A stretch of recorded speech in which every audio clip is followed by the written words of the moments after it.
Welcome to the JCCV Community Forum, Rethinking the Future of Our Jewish Schools. Please welcome your host, JCCV President, Daniel Aghion, and special guest, Alan Schwartz AM, Working Group Convenor, Jewish Schools Project, and JCCV Executive, Howard Sachs.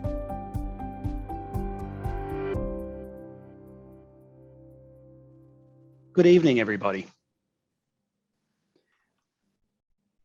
And welcome. Welcome to an evening to discuss the Jewish Schools Project.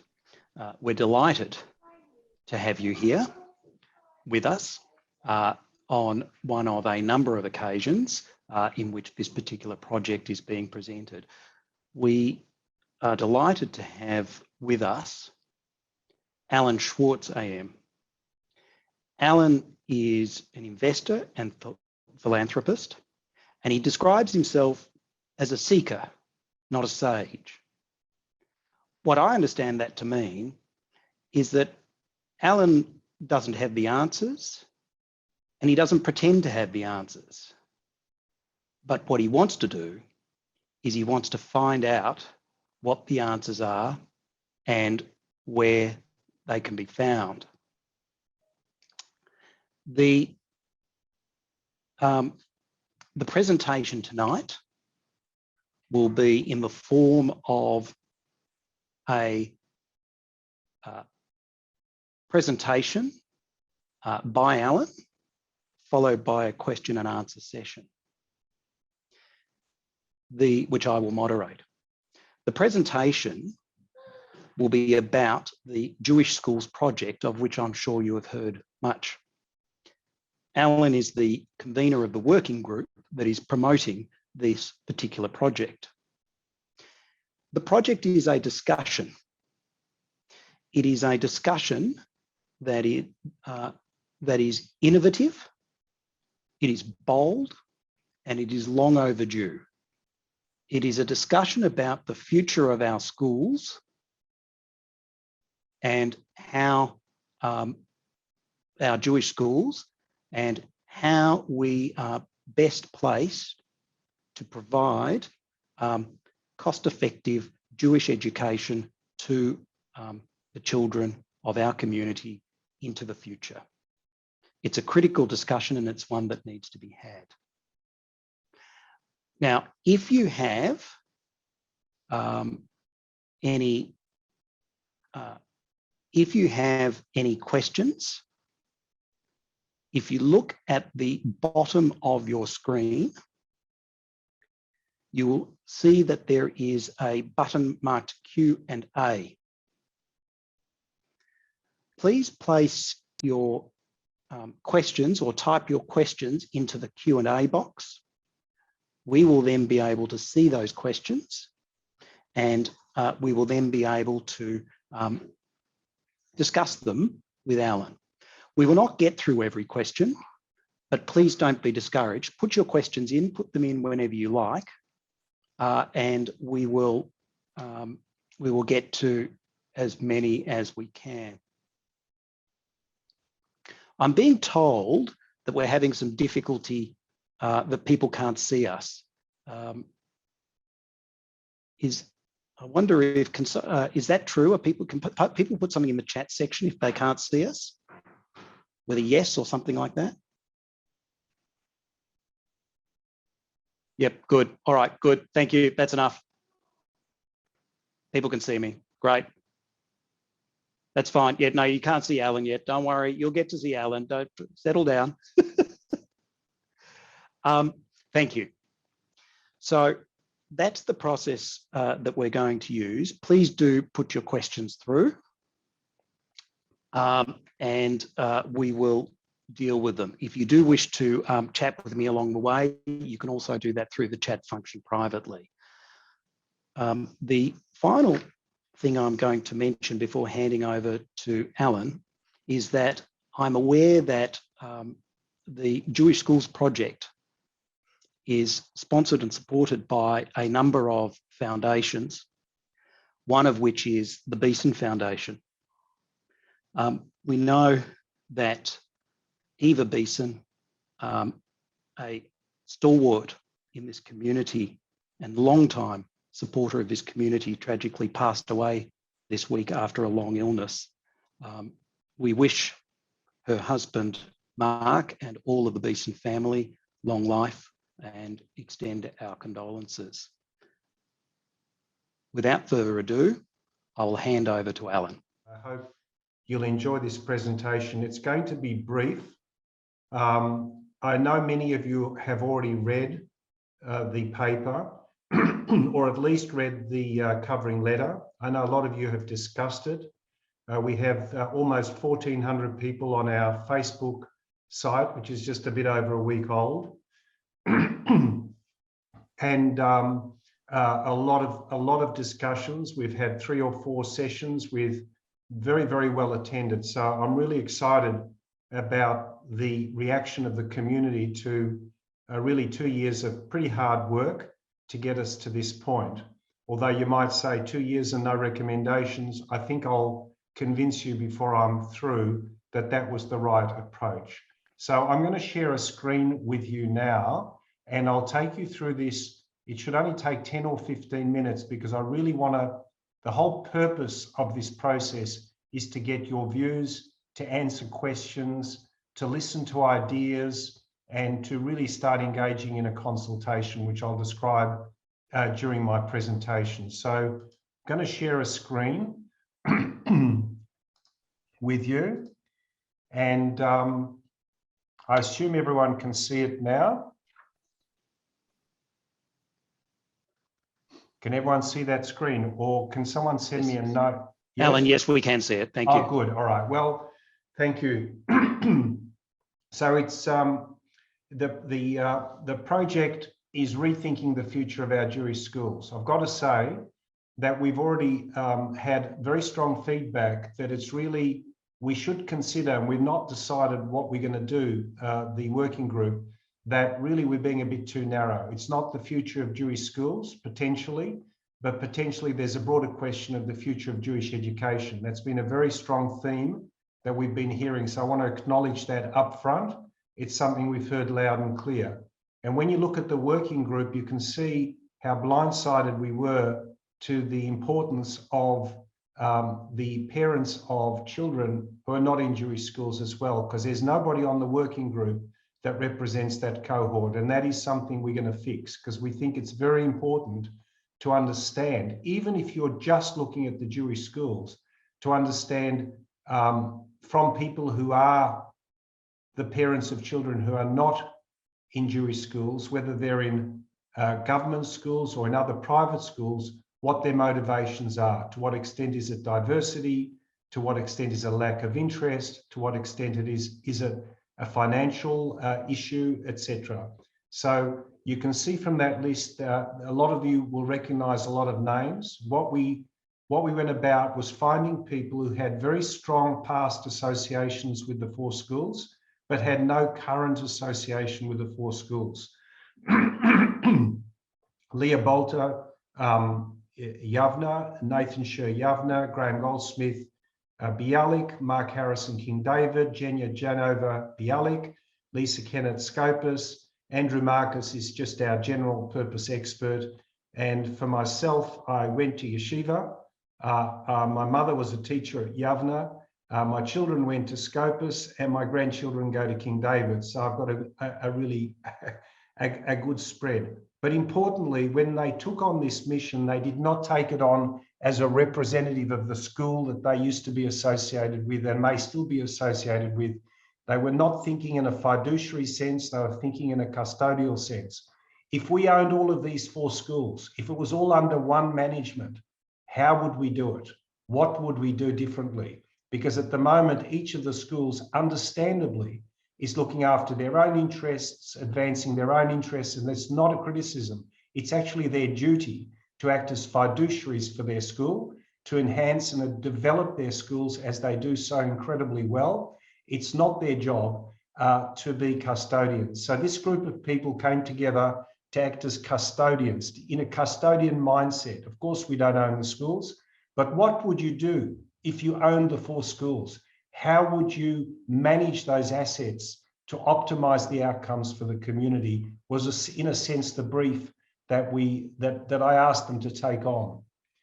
Then we, after about almost 2 years, we had the final draft of the report, and we went to our leading philanthropists and asked them to support us for the next 12 months.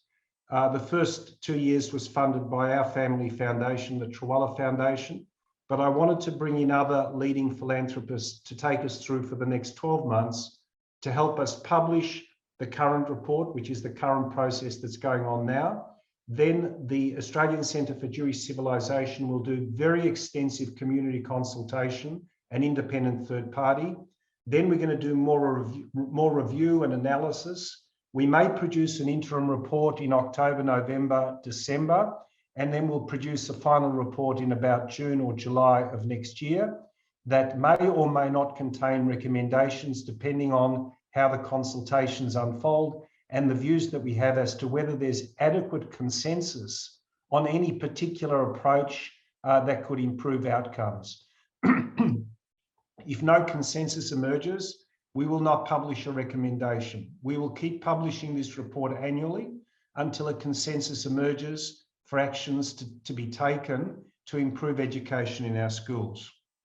So I'm very grateful to those families, those foundations, and those individuals for supporting us over the next 12 months. And I hope they remain involved for as long as the project continues, and that we add to them over time as well. So what I'm going to tell you now, I think you all know that there's rising affordability pressures. There's a shift away from Jewish schools. That's very clear.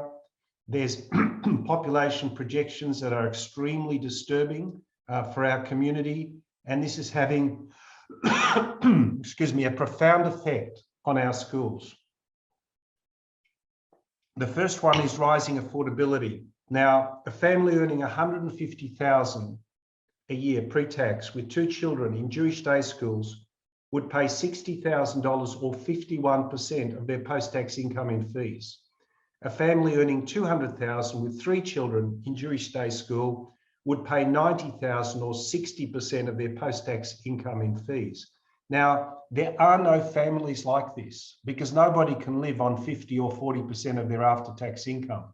The point is that these families are either not in Jewish schools or they're in Jewish schools under subsidy. And that is the only way they could, which if you like, is a reflection of the problem. That a normal family basically cannot afford to attend a Jewish school without feeling like and actually not being able to afford the fees that they're required to pay.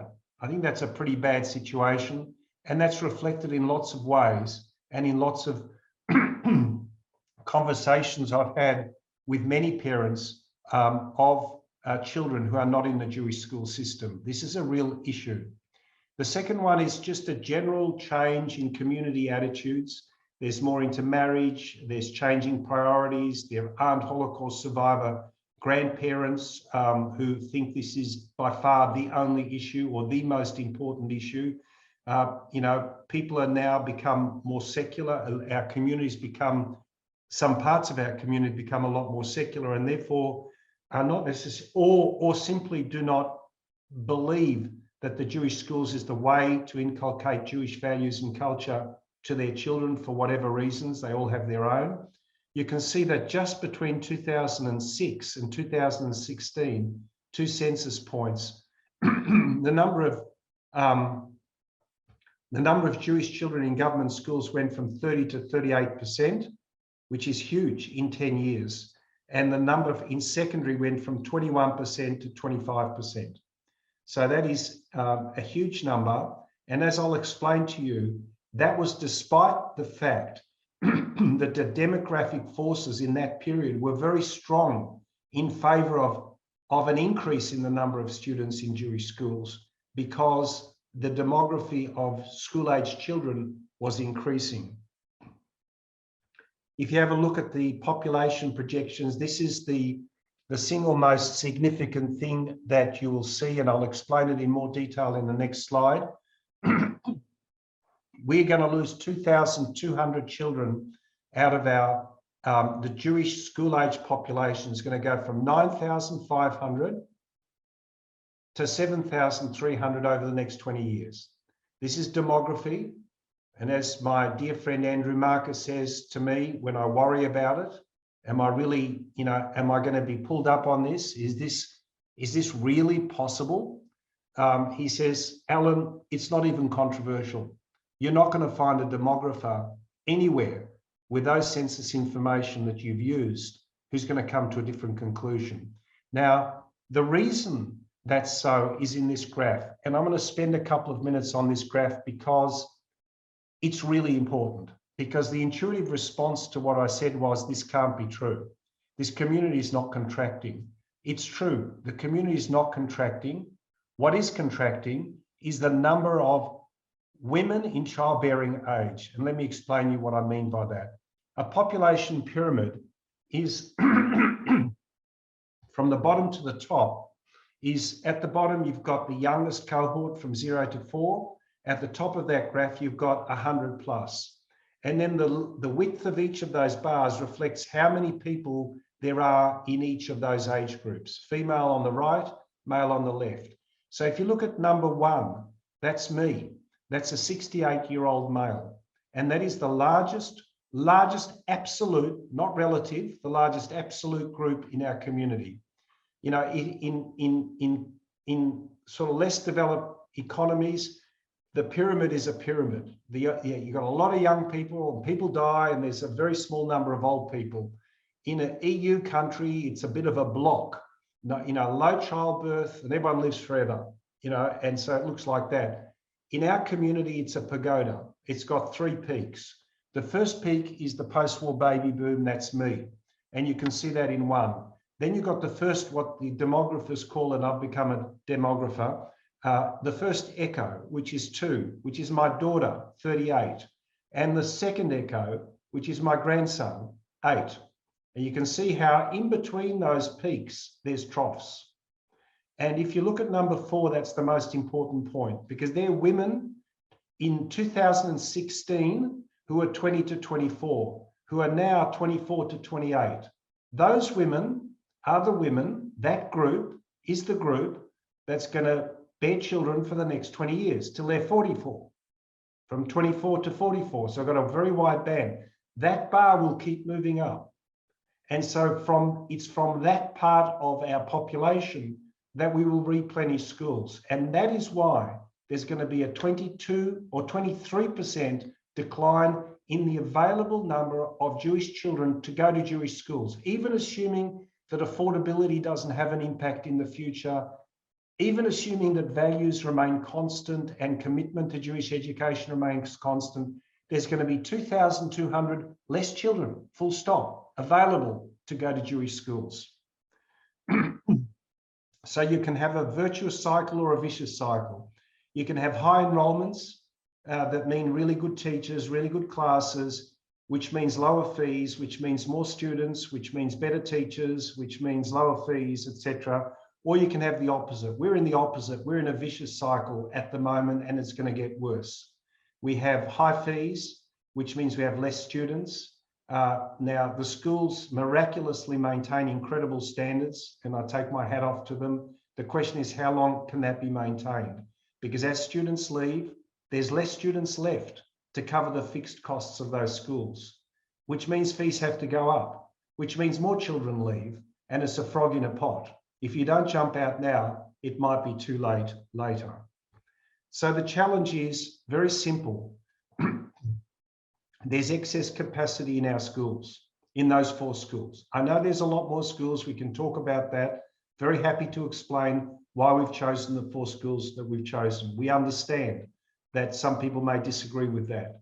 That was our point of focus, and we can always expand it, but it was a really good place to start because they really represent a huge proportion of the totality. And they also all have junior and secondary schools, and they're all by co-education. So that's what the common theme is between those 4 schools. Junior school classes have empty seats, like lots of empty seats. In fact, we estimate there are 500 empty seats in those 4 schools.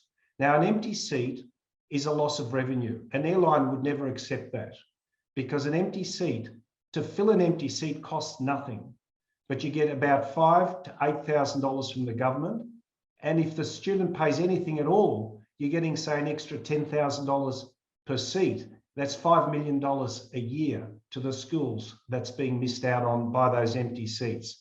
And in VCE, there are so many subjects with 3, 4, 5 children in them. We've identified 20 subjects with very, very small numbers in them.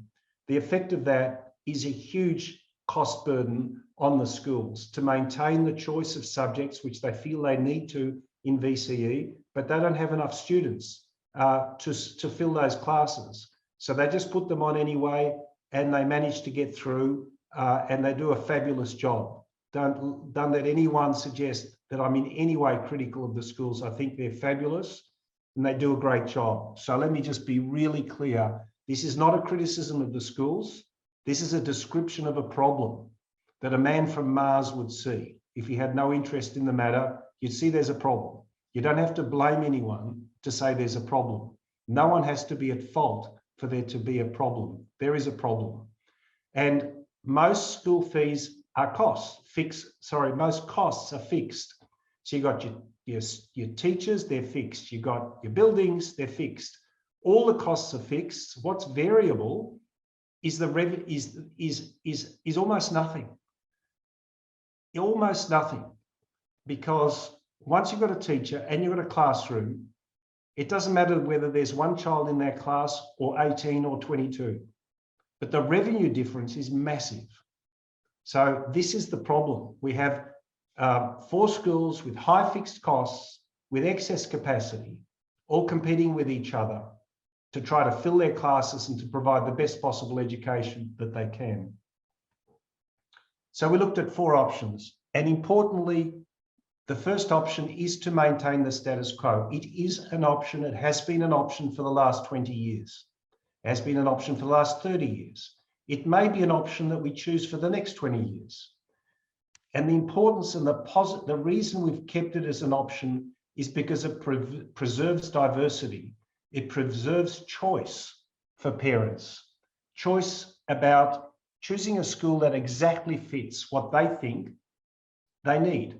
Now, I think that the differences, and they'll be a little bit controversial, I think that the schools perceive their differences slightly differently to the way the parents do. In other words, the schools feel that if this program or that thing or that other thing was changed even a little bit, the world would come to an end. But the parents don't feel like that. Nevertheless, the existence of those 4 schools creates choice. It creates diversity of choice, and that's a good thing. Now, if we as a community are prepared to suffer the pain of supporting that diversity through our philanthropic community, through top fee paying students paying more and more all the time in order to subsidise those that can't pay full fees, if we're prepared to do that, if we're able to do that, as they say, kol hakavod, I don't think it's possible, but it is an option.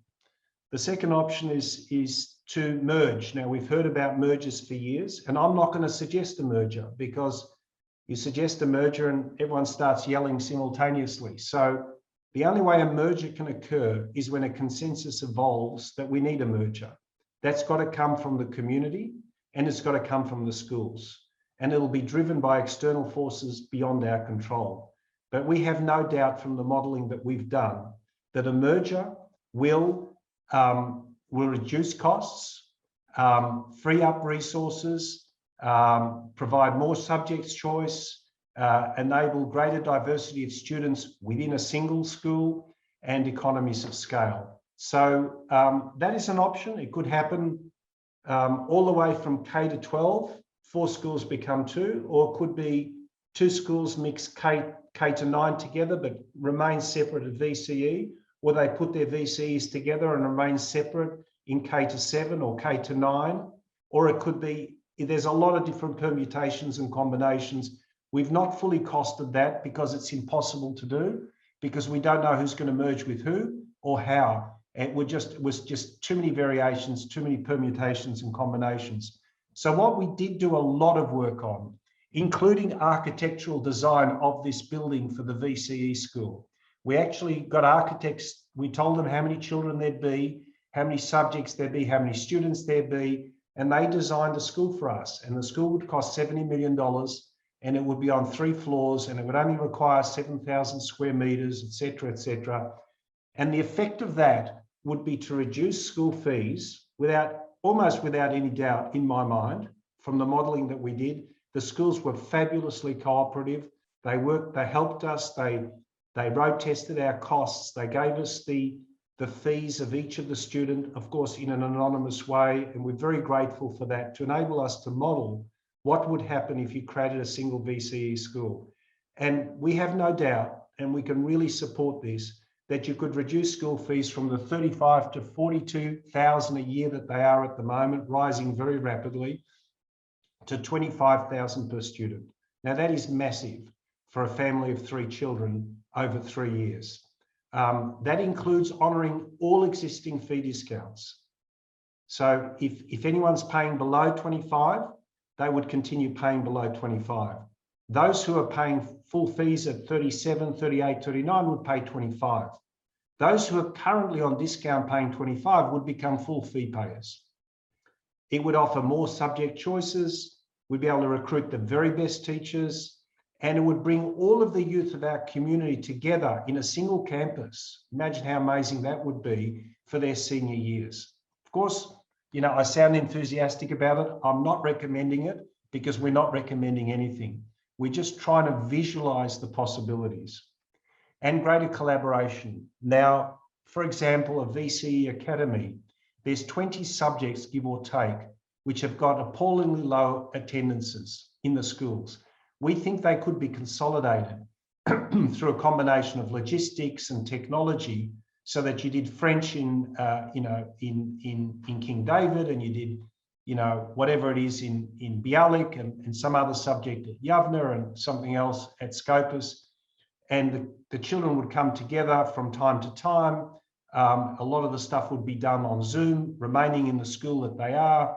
It could be done. I know that Bialik and King David tried it. It wasn't a huge success, but that was before we learned about Zoom and the potential of remote learning. Now, you know, personally, I'm not that keen on this. I think it's really difficult logistically. I think there's going to be arguments about who should get the credit for that VCE score, the school that hosted or the child's school of origin, and, you know, it's endless debates, but it would have an impact. And I think it's something schools could virtually pick up themselves and try to run with without any working group doing much about it. The one that we're getting the most positive feedback on is the fee assessment board. Now, the schools will tell you that they go out of their way to provide discounted fees, and I know it's true. The parents who don't send their children to Jewish schools tell you that they're not sending them because they can't afford it. So we have a bit of a paradox. Which one is true? They're both true. But I think what happens is that the schools are, in order to avoid controversy, do give discounted fees to children who clearly need them. But when you get to the margin, if you like, the middle income earner, which is always the group that suffers the most, say the 150 to 200,000 or 250,000, which is a lot of money for a home, those people are in a much more difficult situation. The schools try to make sure that they're fair to the full fee paying students in the schools who are really stretching themselves to pay their fees, and make sure that the people who come in who are at the margin are paying their fair share. Now, that is interpreted by the parents as being very humiliating, is probably not the right word, but not a process they want to go through, not a process they want to engage in, because they don't want someone to tell them you shouldn't have had a bar mitzvah, that was big, that was so big, or whatever. So we thought that the solution to that would be that the community comes together and says every child should have the opportunity for a Jewish education if their parents are willing to pay what they're objectively and independently assessed as being able to pay. And that becomes a right. So it's no longer a sort of a state of mendicancy, if you like. So that anyone who's prepared to go to an independent fee assessment board to go through a two-stage anonymous evaluation of their capacity to pay, and it won't be perfect, will be given a voucher and they'll be able to take it to any school of their choice. And the school will be required, subject to capacity, and we've got plenty of capacity, schools will be required to accept that child. So it's a right. You're not going begging to the school. The school's got no right to ask you any questions because you've been assessed as having a capacity to make a particular type of payment. And we think those 500 seats could be filled. And if we get $5,000 from the government for each one of those seats, and on average, the parents paid $5,000, which I think is a very low number, that would be an extra $5 million a year to those 4 schools that they could then use to reduce the fees paid by the full fee paying parents. So everybody's a winner if you break the logjam that we're in. So that is something we're getting very strong positive feedback on, and I'm looking forward to your feedback on that. And I think the next steps are the consultation by Monash, which will occur in the second half of this year. They're going to do surveys, focus groups, interviews. We're going to invite the community to register their interest, join the conversation. That's already happened, almost 1,400 Facebook members. And we're going to broaden the support of the working group. We're going to bring in more philanthropists, more community leaders to really create, if you like, political momentum so that when consensus emerges, if you like, we have the power to make things happen. Because unfortunately in our community, there's no one in control. There's no one in charge. There's no one that can tell anyone what to do. So the best you can do is put together a working group and try to bring people with you with logic and a respectful conversation about options until a consensus emerges. So that's what we're going to do. And we're going to update this discussion paper every year until a consensus emerges on something big or maybe a quick win that we can do. So each year we'll review what's happened in the past year and we'll report back on the feedback, the conversations. But this is not going to be a think tank. This is not going to be a talk fest. There's going to be action. It may not be a merger. It might be a fee assessment board. It might be a VCE academy or it may be, is a range of things. It might be a better support for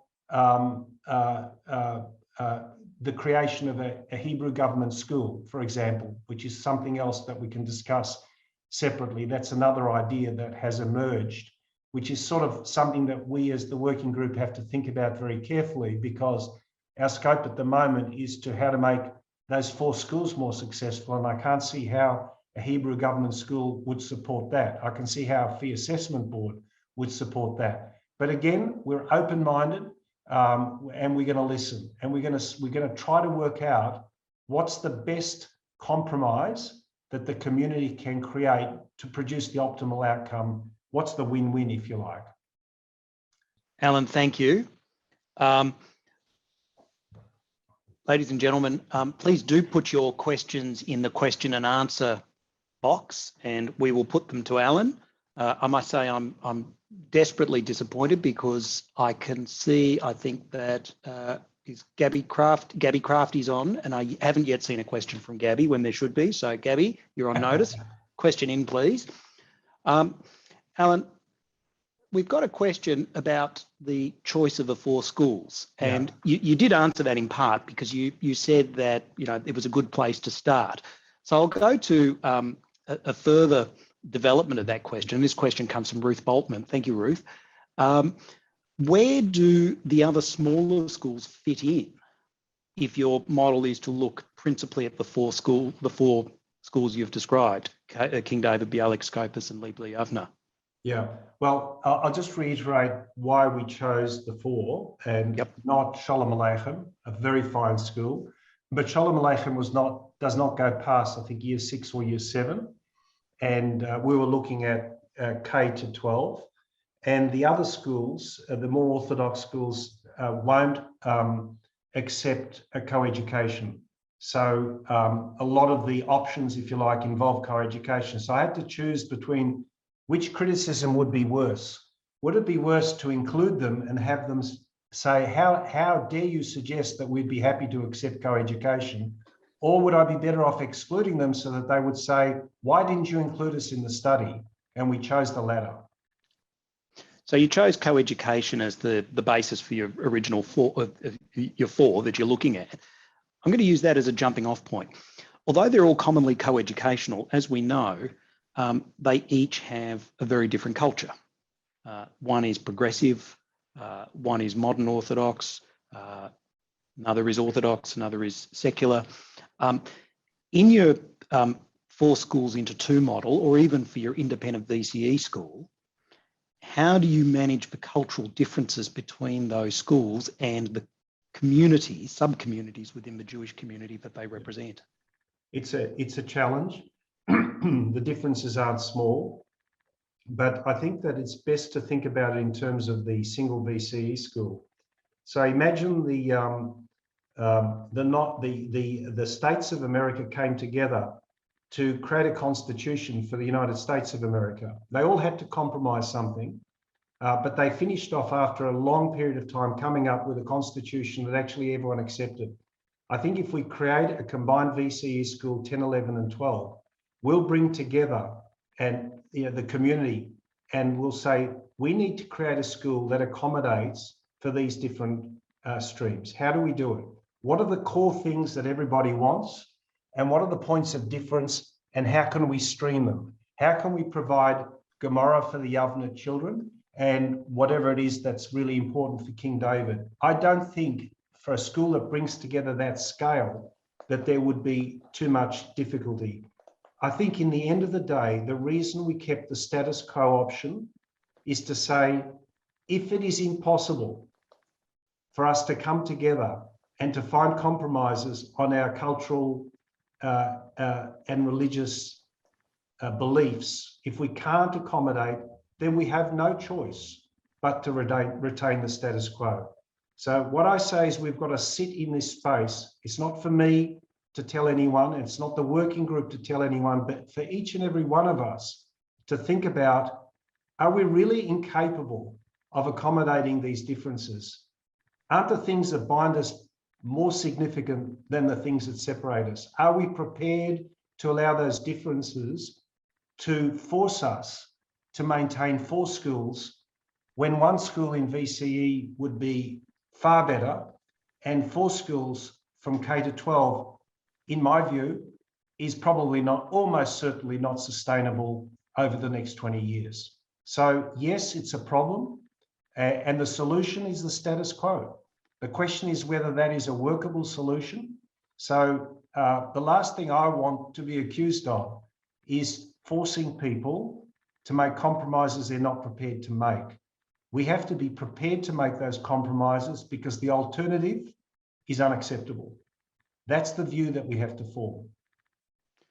I don't think anybody's accusing you of forcing them. You're forcing them to do anything other than just to think and to talk about this issue. I'll use that as a jumping point to a question by Mark Curran.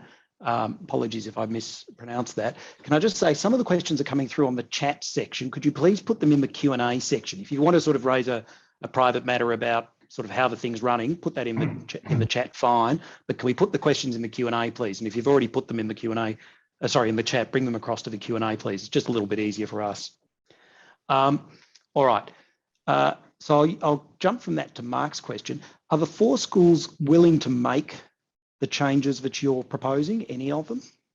Well, the schools have been incredibly cooperative. You've got to remember that the boards of the schools have got a fiduciary obligation to their schools, to the values of their school, to their constitution, to their parent body, to their perception of the values that they create for their students. That's on one hand. On the other hand, I think they are now seeing, particularly with the demography, that it's going to be tough. So what they're trying to do is find a middle ground. They've been cooperative. They've provided us with extraordinary amount of information. We literally know what every student is paying from years 10, 11 and 12, not by name, but by number. So, student one's paying this and student two's paying that. So I've got no complaints. Are the schools ready to make a change?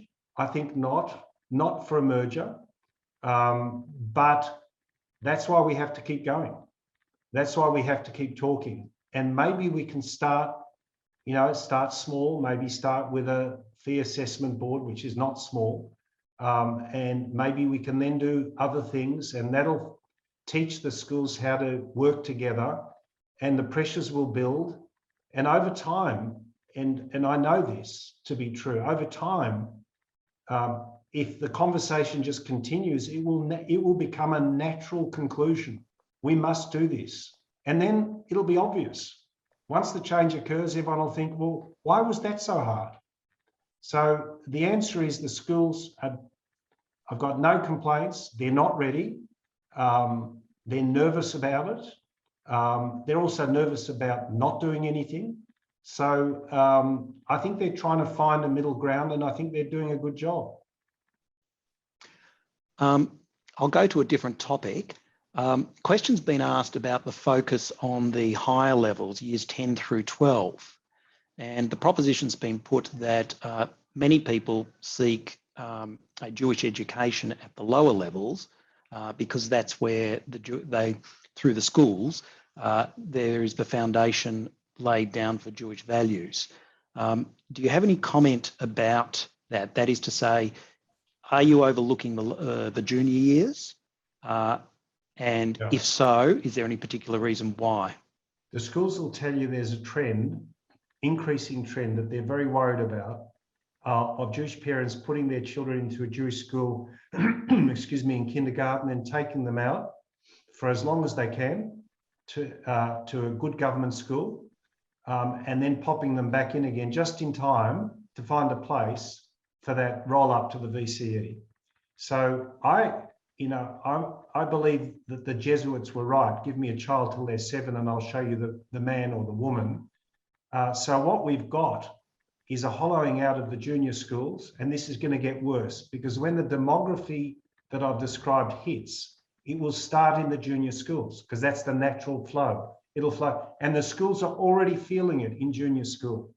So this is a real serious problem. I think that Jewish children should be in a Jewish school, even more so in junior school than in senior school. I mean, they're going to a Jewish school in senior school, not for a Jewish education, but for a good VCE score. So it's all weird as far as I'm concerned, because our junior schools should be full. So this is where a fee assessment board could work quite well, because you've got to fill those seats.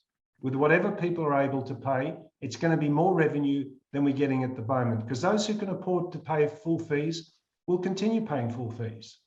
And those who can't are going to other schools, but should be going to a Jewish school if it can be made affordable. Now, I should add that, Sholem Aleichem is a really interesting example, and I won't go into numbers, but it shows that a junior school can be quite inexpensive. It's not complicated to run a junior school. You add a class when you've got 15 kids. You don't need all the other palaver that the VCE's got. This is why a combined VCE school is important, because VCE is a large, complex enterprise. Lots of subjects, a lot of complexity, a lot of demands. Junior school is you have a Hebrew teacher and you have an English teacher and you've got a number of kids, you put them in a class and it all stacks up. So one of the major concerns about the combined VCE school that has been raised by people, including our working group, very strongly, that if you do that, you're going to kill the K-9 of the remaining 4 schools. Because the reason that they exist is because of the prestige of the VCE schools. Now, I'm not sure that that's true, because I don't know about other people, but I have 4 children. They're all excellent children and good students, but year 9 was a complete waste.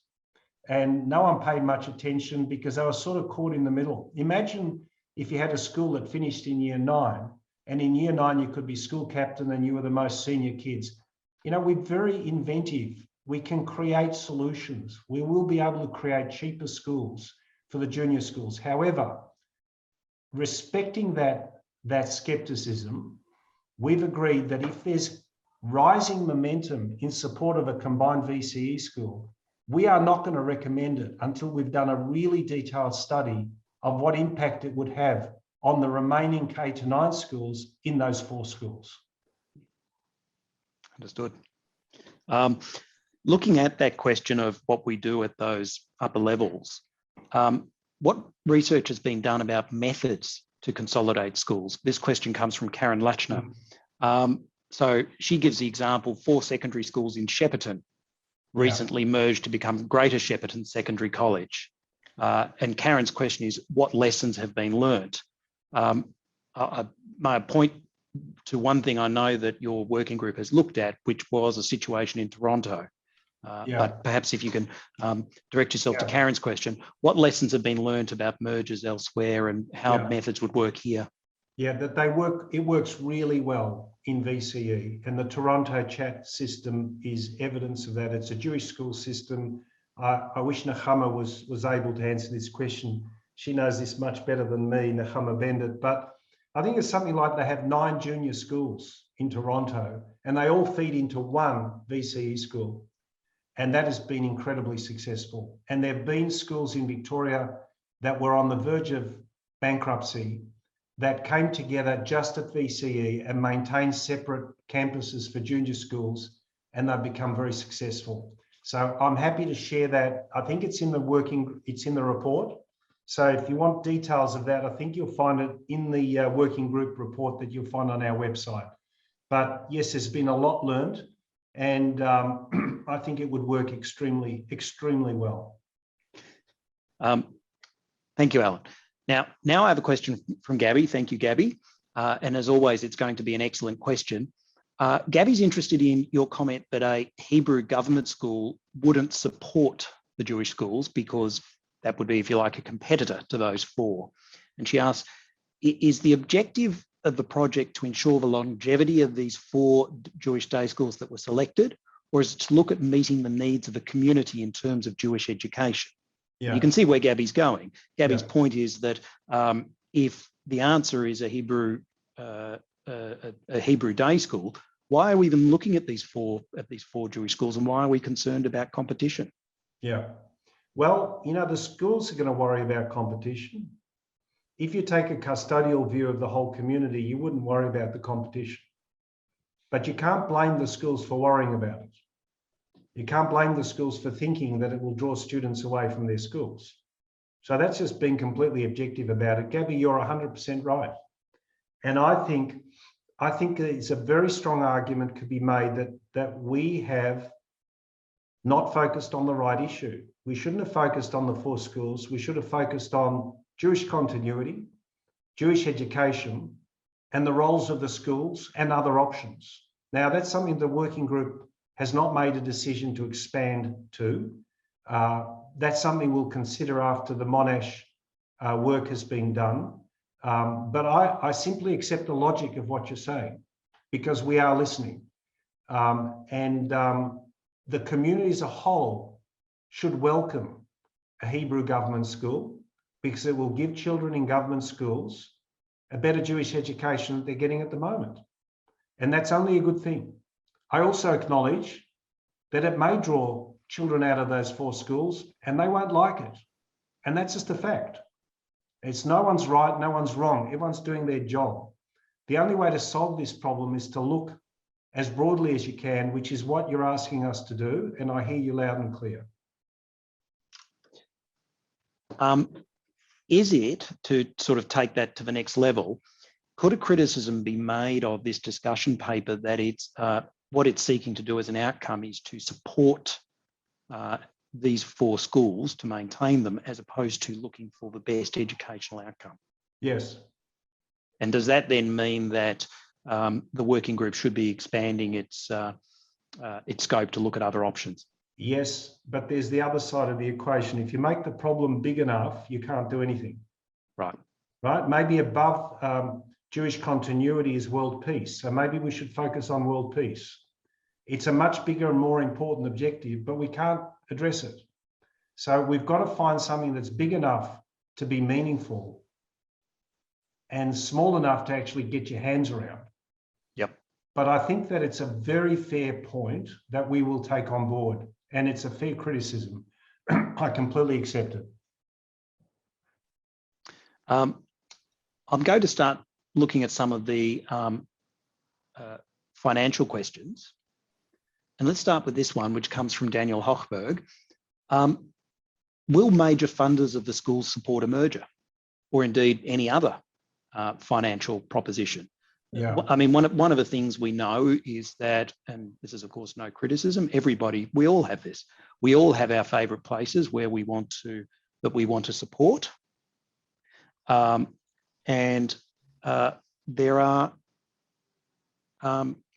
places where there are things and places that people want to support.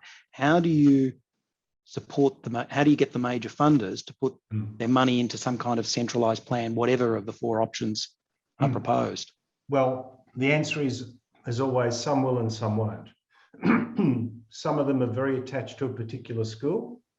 Some are attached to a broader concept of Jewish education. However, there's the pressure of philanthropists have also got their own problems. I mean, they don't want to be put in a position where they're really under stress supporting the school that they support. And when it gets bad enough, they're going to have to think about alternatives. So I think that when I say the community has to change, that includes the philanthropists who say, we can't support this anymore. This is getting too hard. Yes, we love this school and we love that school. Even those who are dedicated to a school confront the reality that when the school starts running deficit, someone has to cover it. And again, so I think that the answer is some are more attached to an individual school than others. Some are broader, but even those who are attached to an individual school are going to start worrying over the next 1 to 5 years about where the hell is this going and what are we going to do about it. That takes me to a question which has been asked by Anton Block, a former president of the JCCV. And he asked the question, isn't the reality that the four schools will not ultimately agree to forego the territory they purport to hold? And is the solution with speaking with the donors about where their money will go? Yeah, well, that's a similar question. It is. The schools are owned effectively by their communities and their donors. The school council is answerable to the community of parents who are free to choose to take their children out of those schools if they're too expensive or if the quality declines. So they're a service provider. They're not an owner. They don't own their schools. The schools are owned by the community of those schools. So we have it in our power, and it's a political thing to create change, because the schools councils will react to the philanthropists and they'll react to their parent bodies. And it's only a matter of time. And they're only trying to do the right thing. Right now, they think the right thing to do is to work really hard to control their costs, to subsidise as much as they can, to raise as much money as they can, to deliver the best possible education that they can, and they do a good job. So, that's an answer that covers both sides. And that's the truth. There's good people everywhere trying to do their jobs. And so the next question from that is, how does one achieve that? Well, I think we do it like this. We have conversations. We create communities of like-minded people, including philanthropists, and we'll get them, including community groups. And over time, as the evidence accumulates, as it will through these annual reports, some initiatives will occur. They'll be successful. Over time, we'll start believing in ourselves and believing in our ability to change, and the pressure for change will become so great that there'll be no choice. And it'll just happen. And you know what? After it happens, it'll be obvious. Of course, that's what we should have done. We should have done it a long time ago. Now, a number of questions have been directed to the role and status of UJEB So I'm referring, there's a question from Justin Greenstein and Simon Weinstein and Daniel Hochberg. So I'll wrap all those up into a common question. How does UGEB feature in all of this? Well, you know, I've been on a steep learning curve about UGEB because I went to Melbourne High and my UGEB experience was not a good one. And then I met Gabby through this process and she's educated me about what happened in 2015 and how UGEB has been rebuilt. And thank you for that, Gabby. And I've always known that UGEB was there and I always knew it was important. And it is important and should be better funded. But I think we have 4,000 or 5,000 students outside the Jewish school system. And I think that UGEB deals with 600 or 700, I could be corrected. So there's a long way to go. But those 600 or 700 is like a school. It's huge and it's hugely important. It's like the fifth school, if you like. And if you think about the amount of money that's poured into the schools, the fifth school, being UGEB, really gets by on the smell of an oily rag. And we should be supporting UGEB more. It's an important organisation. How would that be done in your models or any further model you might contemplate? I don't know. I don't know how to be positive about this because, you know, I can carp for more money for UGEB like anybody else.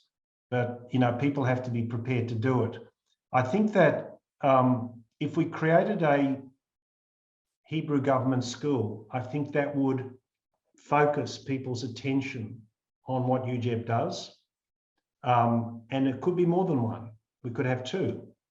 And then I think that UGEB would then, you know, I would look to UGEB. I think the community would look to UGEB to help make that happen. I don't know exactly how that would happen, but there's always going to be, and even if we do that, there's always going to be kids in other state schools, in other government schools that need opportunities. And, you know, I'm now a convert and a great believer in the importance of UGEB in our community. And I repeat, like others, that we don't fund it well enough, but my words are not going to change anything. The sort of things that we can do that make a difference is a fee assessment board or a VSCE academy or a merger or a single VCE school or a Hebrew government school. They're things that are structural. They're not just asking people to give more money to something else. They should, but they haven't to date. And it's going to be hard to change that. So we have to move something more fundamental to give UGEB a more central place in Jewish education in our community. Turning to the fee assessment board for a moment, what would that look like in terms of funding structure? Well, it wouldn't cost a lot to run. We're probably going to set it up as a scholarship fund. So we would... firstly, it wouldn't cost a lot to run. It would probably cost, and you need two people. It costs $250,000 a year to run, which is pretty much what each of the schools are spending on their little mini fee assessment boards, because they have to process all the applications in massive inefficiency. Now, sometimes one family is assessed 4 times by 4 schools. So there's incredible inefficiency. So you set it up, you get an eminent board, you have a transparent set of objective criteria, you have standards like people should not be required to spend more than 8%, I'm making the numbers up, of your after-tax income in primary. In junior, it should be 12, and in VCE, it should be 15. And this is how we measure it. This is what we include. This is what we exclude. We might make some mistakes, but it doesn't really matter. There'll be a few cheats, but it doesn't really matter. And we don't wipe out our income tax system because some people run in the cash economy. It still supports the economy and the government, I should say. And it's really very simple. You set it up, you publish the criterion, you have an eminent board that's trusted. You have a confidential process, a respectful process.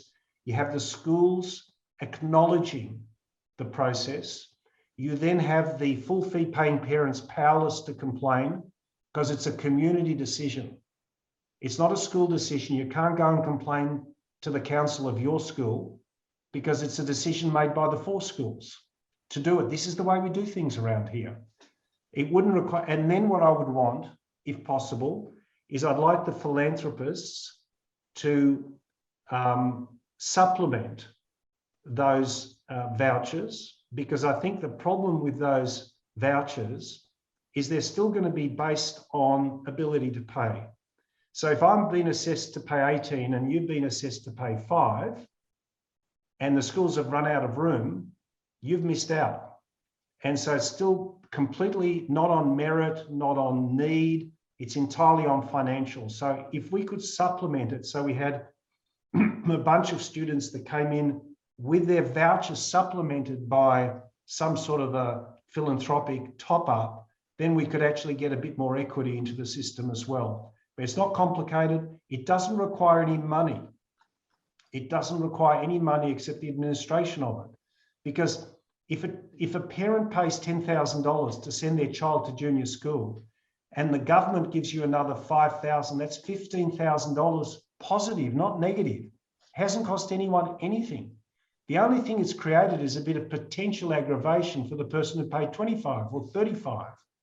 But they've got no power in this because their costs are going to come down because of this extra income coming in and because it's a community decision. So we keep on thinking about this as a fee assistance board. It's not a fee assistance board, it's a fee assessment board. You're assessed for what you can pay. If you don't want to pay that, that's fine, but you can't go to a Jewish school because that's what you've been assessed to pay. Bad luck. If you're prepared to pay what you're assessed to be able to pay, you should have a right to go to a Jewish school. And we should keep expanding capacity because I think there's lots and lots of parents that would be available to pay an amount of money, which combined with the government income would more than cover the marginal costs of an extra student. So we can keep expanding the schools, not only filling them up, but expanding them. Take us through the mechanics. You've mentioned a couple of times this notion of $5,000 from the government. Yeah. The mechanics, the mathematics. Take us through how all of that's intended to work. Basically, if a child goes to a government school, the government gives the school, please, I'm not going to be entirely... round figures, just so we can get a concept. That's fine. $14,000. Mm-hmm. So the cost of educating a child is about $14,000. They pay a couple of $1,000s extra for this and that, and that's it. If you go to a Jewish school, if you go to what's called a high SES Jewish school like Scopus, you might get only $5,000 from the government or $5,500. Yavna might get a bit more. I don't know what King David gets, but that's all public knowledge, right? So the government basically subsidises private schools, but to a 30% of what they subsidise government schools. But it still means that every child in a Jewish school gets taxpayer money. And if they pay a fee, and let's make up a number of $5,000, just really not a lot, that's $10,000 for that school. And if you've got 500 empty seats, that's $5 million every year. And the cost is $250,000 to run. And you've saved $750,000 or $1 million for the schools that don't have to do it anymore. Seems like a good economic proposition to me, and a wonderful one for the parents who can't currently afford the full fees. So it's the concept that the fee would be 5,000, give or take, and we're just using round figures and doing this as a concept. The fee would be whatever you're assessed to be able to pay. That's right. The fee. There's no fee. It's what you can pay. For one person, it'll be 18, another it'll be 12, another one will be 2, another one will be 8. And this will all be determined by this fee assessment board. Yeah, and the fee assessment board will publish guidelines. We do not include grandparents' income, but we do want you to declare trusts. We don't want you to spend more than 8% of your after-tax income in junior and 12, etc., etc. There are methods for doing this. This is not rocket science. And I think the most important breakthrough in thinking is when I talk to people, they say, but some people cheat. And I say, yeah, well, that's right. Some people cheat. So what are you going to throw out the baby with the bathwater? Some people will cheat, but the system will be far better off if you do it this way. If you don't make it so draconian that no one wants to participate in it, to make sure that not a single person cheats is foolish. It's better to say some will cheat and it doesn't matter because everyone's a winner. And we know there's always cheats in society. That's just how it is. So take my situation as a commercial barrister who chooses to send my children to a Jewish day school, in my case, King David. I'm of means and can afford to do so. That doesn't prevent me from getting bill shock every time I receive the bill. Is the proposition that what I'm paying now would not change because I'm effectively full freight? Initially, yes.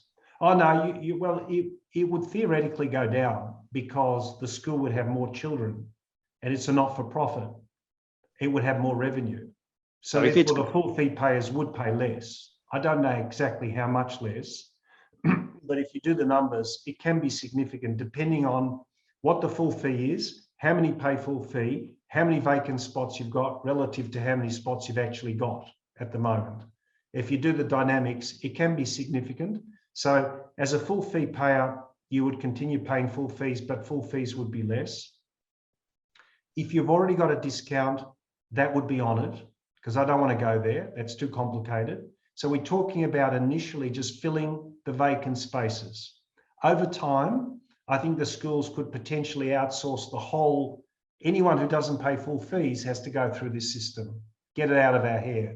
We're not interested. We don't want to be involved because it's nothing but trouble in our community, and it's nothing but aggravation in our relationships with our full fee paying parents. So we want to wash our hands on it. So you're almost going to have two pools, if you like. One pool is going to be internal to the school, which no doubt already exists, where they work out what their fees should be, depending upon what their expenses are, and their compared to their revenue based upon their number of children. So the schools will keep doing what they're always done, but perhaps off a different or a larger base. But separately from that, you've got your fee assessment board, which will provide subsidies in appropriate situations. Is that it? Yeah. Initially, we want to keep it simple. Again, I'm probably going way off piste and way beyond scope, but it's fun. Initially, I think we should only focus on everything that you do, just keep doing it. Just stop for the future. Any commitments that you've made, keep those commitments. What we're going to do is you've done all of that and you've still got 30 extra seats here and 20 extra seats there. We'll fill those for you. That's all it is. Really simple. If that works, there'll be an appetite to give no more discounts into the future. So my thought is that what it would look like in the future is that each school sets a full fee pay. They all compete on their culture, the values, the quality of their education, but not on price. Except for their full fee, but not on discounts. And then they hope that lots and lots of children are going to turn up with vouchers that will actually keep their schools full and will produce more revenue than what they were getting with their previous strategy and less cost. Now, we've had one very precise question about fee assessment. I'll ask it and you say if you're able to answer it. How would you differentiate, or would you differentiate between 1 and 2 income households? The proposition is that some people, for example, will choose to have a single income family, and others will have dual income families. And if you like, there are certain social, cultural, lifestyle choices that are made. How is that taken into account when you get to fee assessment? It's way out of my pay grade. I think that's going to have to be a separate process. We'll bring people together and we'll give them a few months to debate this and come up with a policy. And there will be a policy on most things. And those things that are not covered will add more policies. And they'll all be published and they'll all be known. And not everyone will agree with all of them, but they'll be good enough and they'll do the job. Yeah. All right. The questions are starting to dry up a little. You're welcome to keep putting them through. That's good. Coming back to this notion of a fee assessment board, and because we've been asking about that, Do you have any sense of the size of the fund that would need to be created But there's to no establish? No, there's no Or fund. well, then how does it work, the vouchering system? Where does the money come from? Well, obviously haven't explained it well. There's no money. The only thing we have to do is we have to run the process. Then a child gets a piece of paper, or the parents, saying you can afford 18,000. You take that to the school of your choice, and if they accept you, they got space and whatever other criterion they've got, you pay 18,000. The fee assessment board pays nothing. You pay what you can afford. So, and then the government, and then the school gets an extra $5,000 to $8,000 from the government. It hasn't cost the community anything. Right. And all of that revenue goes to reduce the fees paid by the full fee payers. There's a mentality that says that if a child is not paying full fees, it costs money. It's the opposite. If a child pays anything, then the school's ahead, because they get not only that money, but the government money. The only reason that that's a problem is that you're nervous that the full fee payers won't want to pay full fees anymore. But if you take that away from the schools and say, if you don't want to go through a fee assessment board, you pay full fees. If you don't want to pay full fees, go through this dignified process. They will decide how much you can afford, and they may well decide that you can afford full fees, right? You might be told you've got to pay 35,000. I don't know, but that's it. That's just how it works. It doesn't cost anything except 2 staff, probably an accounting firm to do an audit. We'll have an eminent group of volunteers that will set the policies, publish the policies, produce an annual report, explaining what they're doing, why they're doing it, dealing with complaints, whatever. It's not going to cost a lot. So does that then mean, because previously we were talking about major donors and where they choose to put their money at the moment, does that mean that whatever those existing connections would not need to be disturbed? So if a particular donor supports Scopus, for example, they would continue to support Scopus. They're not being asked to redirect their funds. No, because it's not going to, the fee assessment board does not cost. I think you got 10 philanthropists giving you 25,000 a year each, and you've got it covered. It's not expensive. It's not hard. It's completely doable. And the benefits would be $5 million a year, potentially extra income to the schools. That's a return that every philanthropist would love. So that question of bringing the schools to the table, and the question that was asked earlier by Anton Block about speaking to the donors, that might apply if you're going to do things like merging schools or creating an independent VCE school. But if you're talking about the fee assessment board, you don't need to worry about all of that. Well, they might just not want to participate for some reason that I haven't anticipated, because they think they can extract more money from that parent than the fee assessment board might assess them to be able to pay. Maybe they think there's a competitive advantage in the wheeling and dealing and schmaying and draying that goes on. I don't think so, but they might, in which case they won't like it. But if we've got a few hundred or a couple of hundred parents putting their hands up saying, I'm in, I'm ready. And if you've got a bunch of philanthropists saying we're prepared to top it up, only top it up for equity reasons. So it's like we can actually move the dial. It's not only those who can afford the most, but we get a little bit more equity and justice into it. I think it's going to be very difficult for the schools to resist. I could be wrong. Is your proposition to the schools that, at least with the fee assessment board, there's no downside? Yeah. I mean, I think so. I mean, that's the purpose of a consultation. Someone might point out a flaw that we've not seen. No one has yet. I could conceive in my wildest imaginings how it could potentially not work, in the sense that no one paid full fees anymore. Everyone went to the fee assessment board, and the average revenue to the schools went down. I think that is such a remote possibility that in the end of the day, people will realise that it's not something to worry about. But I'm open. If anyone can see a flaw in it. And of course, we'll do a lot more work. We'll publish more about it. We'll have more working groups. We're still in the process of trying to work out where should we focus. Should we broaden our focus? Should we narrow our focus? Should we broaden our focus to do more justice to more people? Or should we narrow our focus to actually get something done? And that's going to be, and once we've done that, we'll publish that probably in an interim report in November. And then we're going to drill into that thing. Or if we go broader, we'll have to expand the conversation again. And next year's report will be a little bit less concrete, but it'll be broader and it'll make more people happy because it's embracing a broader question.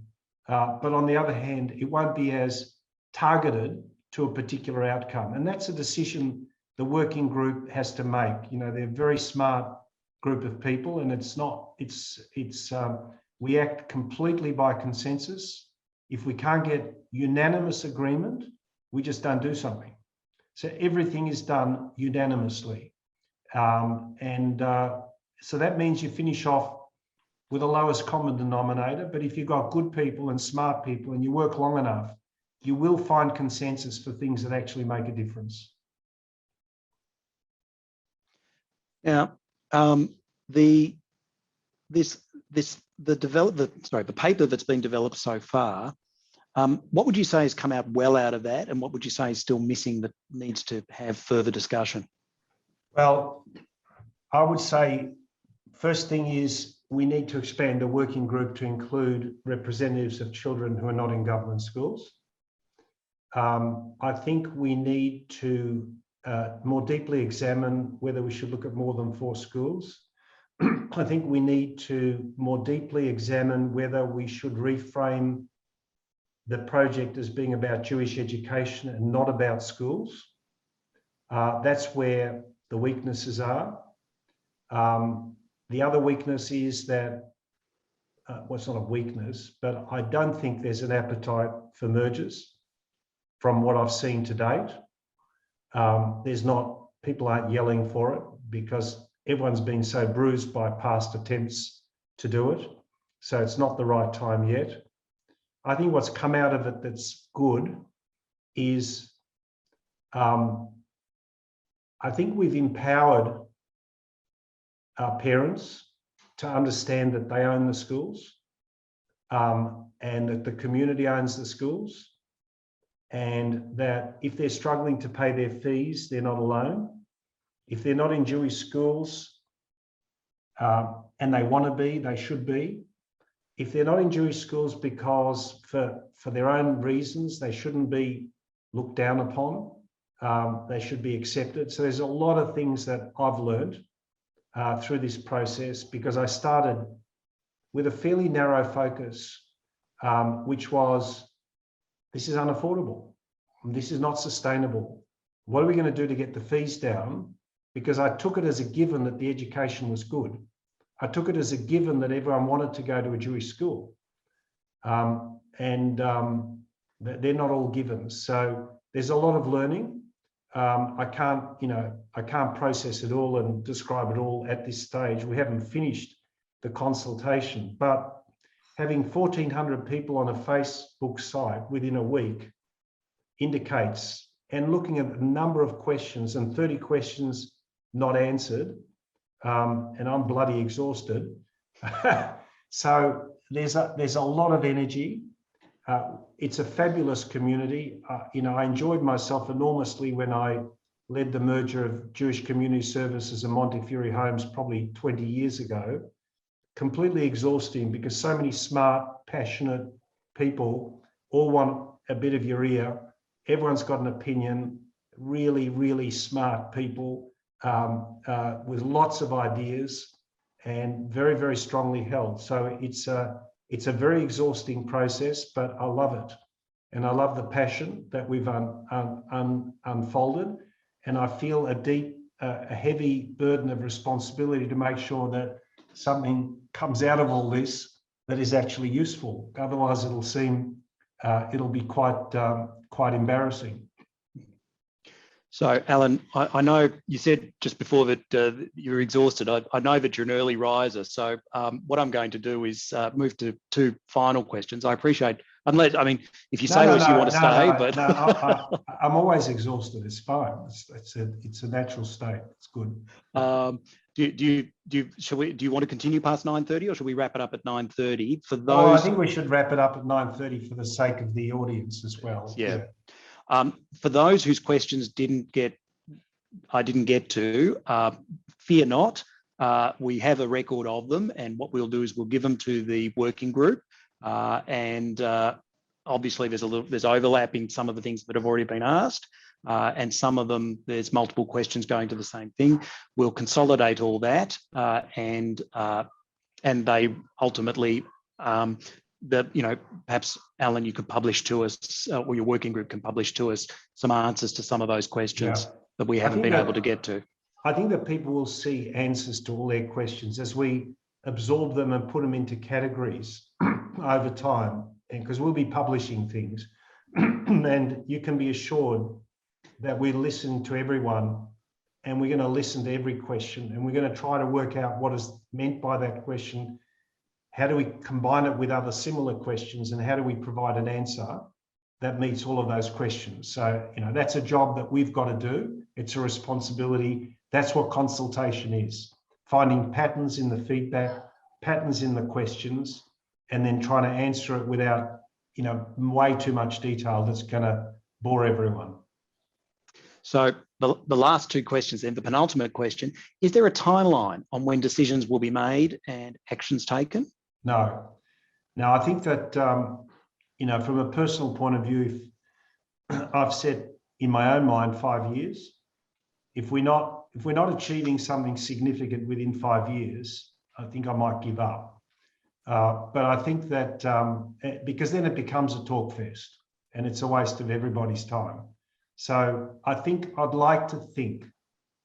really like to think that we will have a recommendation in the 2022 report. So we'll have something meaty to actually pursue. But then we just have to keep chipping away until, if that works, it'll take a bit of pain away, but the pain will continue, the community will keep changing, and we're going to make I think we're going to make very, very large changes over the next 5 to 10 years.